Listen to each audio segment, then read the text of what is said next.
Okay, class, this is the video that I promised you on the graphs of rational functions, and I really was, at the end of class, I didn't want to rush this problem. I want you to have a good foundation for rational functions. So we're going to go through the little checklist that I had showed you in class during the lecture, and we're going to answer the 6 questions involving characteristics of rational functions. So the first thing that we're going to look at is I'm giving you this function defined as f of x, and I'm asking you what's the domain. And remember that whenever you have domain issues, you need to look at 2 things primarily. You need to look at negative or even roots of negative numbers. Right there. Right, you can't have even roots of negative numbers. Okay, so these are no-nos, if you will. Okay, and the second, of course, is division by 0.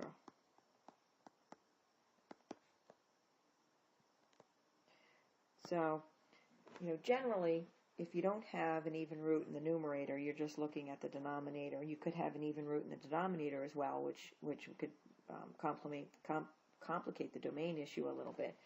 But let's talk about the problem at hand. So you can't have a negative even root, and you can't have a denominator equaling 0. So let's look at the numerator first, right? That's a polynomial n of x, and this is d of x, okay? Just for sake of answering questions. So I know that 3x squared minus 12, right, has to be greater than or equal to 0. You can take the square root of 0 is 0, so it's okay to look at this inequality as being greater than or equal to 0. Just solve for the points at this point, where if you have trouble with inequalities, set it equal to 0, solve this equation, and you get x is equal to plus or minus 2.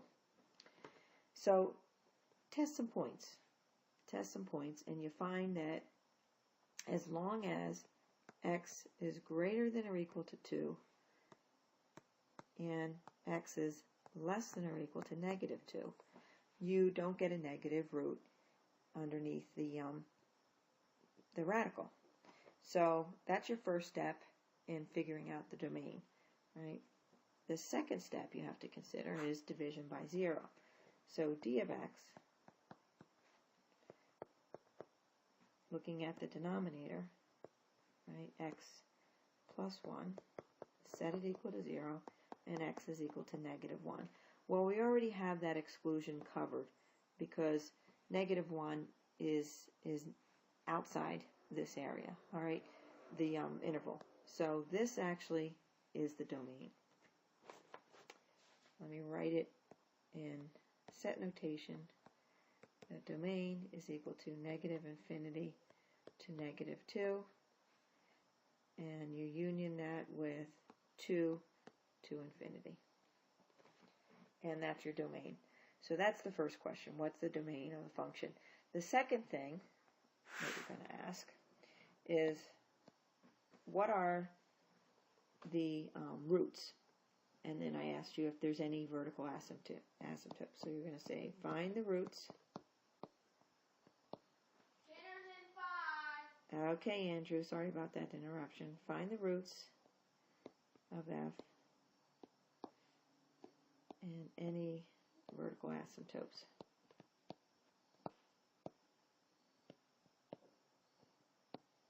Okay. So that's your second question. Recall that zeros are the same thing as the roots of a function, okay? And it's also the same thing, sometimes you see text refer to the solution of a function. So looking for the zeros, we're going to look for the roots of the numerator. Okay, we're going to look for roots of the numerator. So that's pretty simple. We just solved it. It's actually x equals plus 2 and minus 2. All right, these are the x-intercepts.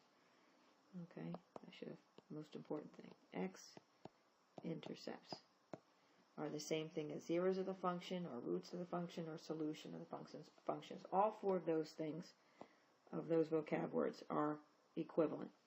So to find the roots, you have to find the x-intercepts, and these are the x-intercepts, right? Because x-intercepts are where y is equal to 0.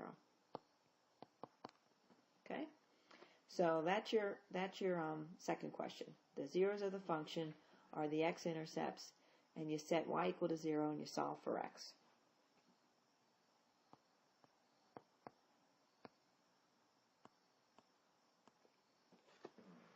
And we did that already as part of the domain. The third question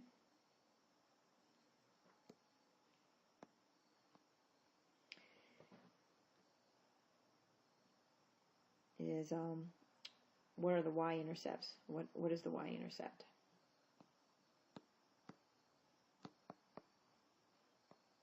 Okay, now this is where I realized that I had neglected to cover all the domain with you at the end of class because we were in a rush. The y-intercept. So to find the y-intercepts, recall that you set x equal to 0 and you solve for y. Now, there are no y-intercepts in this case, excuse me, because, so no y-intercepts, because x equals 0 is not in the domain.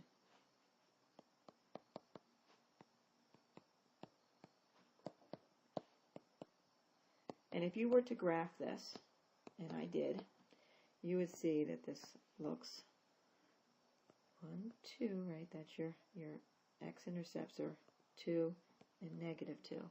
That it looks something like this.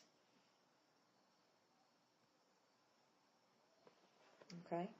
So there is no y-intercept in this problem. And that's actually number 4, is to graph it.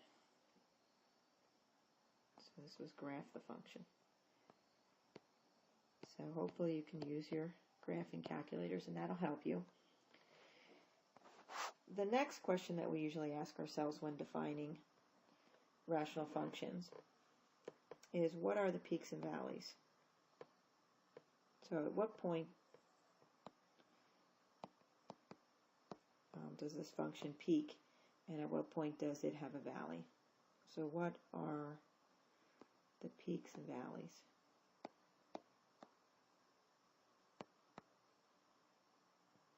Peaks and valleys. To figure out the peaks and valleys, you really need to look at the graphing calculator. Eventually you're going to use calculus. You're going to use calculus to figure this out. But that's not until later on. Okay, so it's later in the semester. So for now, you're going to use your graphing calculators to answer this question. So we'll look for mins, right? The valley is the min, and the max is the peak. So visually look at the graph to determine the mins and the maxes. And it turns out that there is only one min. When you look at this, it sort of curves and goes up. So there's a min there. And all that I did was I looked at the table for the function on the graphing calculator, and I found that the min was at -2, -4. Using your calculator, you're finding the min. And hopefully you know how to do that. If you don't, see me. I'll show you how to do it on the calculator. And the last question is, how does the function behave as x grows larger? And this is something called end behavior, which again we're going to be doing a lot with later on in the course with regards to figuring it out using calculus. So how does f behave as x grows large?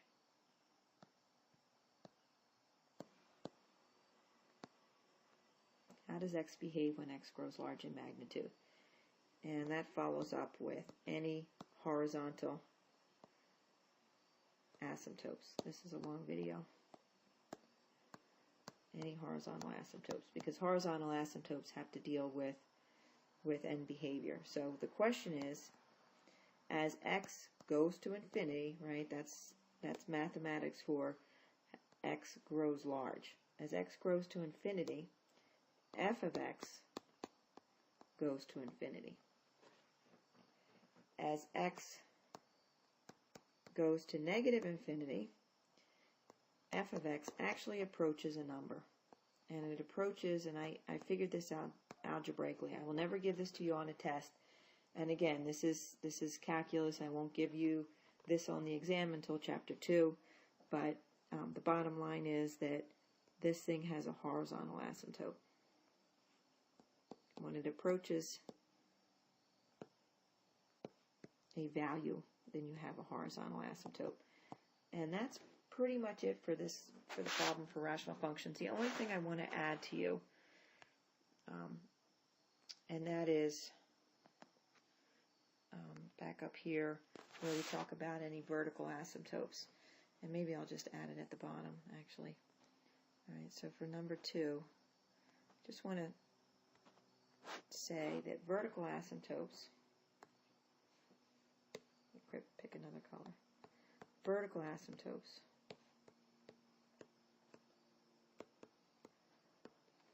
are where the denominator goes to 0. Okay? And in this particular problem, the point is x equals -1, but there is no asymptote there. And there's no asymptote there because, well, I guess I'm out of scrolling space, because it's not in the domain. So the asymptotes are where the denominator goes to 0. So if you find, for instance, say your denominator was x plus 2, and you set that equal to 0. When you solve that equation, you get x equals minus 2 as your exception point. That's also your equation for your vertical asymptote. So that's also your vertical asymptote. X equals -2.